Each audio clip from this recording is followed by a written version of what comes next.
लखन सिया राम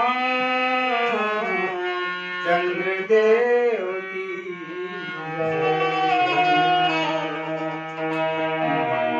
नहीं जाना नहीं कीर्तन आवे मोला बोली भाखावे नहीं कैसे बोलियाँ मैं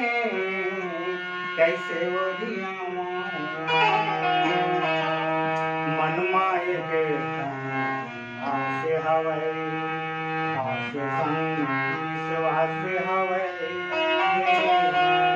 स्वर के देवी स्वर सती गाई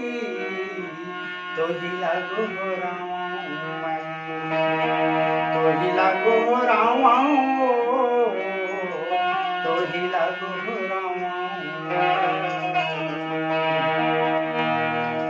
स्वर सती गाई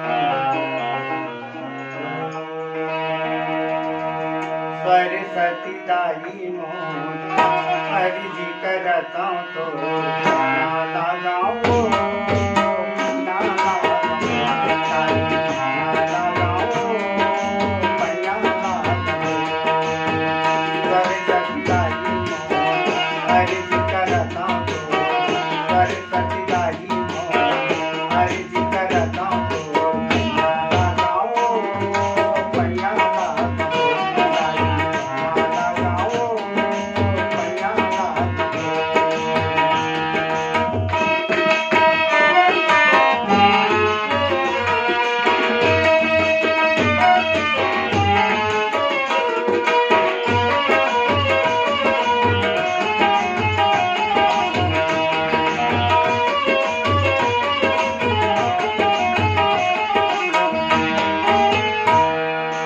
कमल के तय फूलों बैठ पीड़ा के बदरिया वो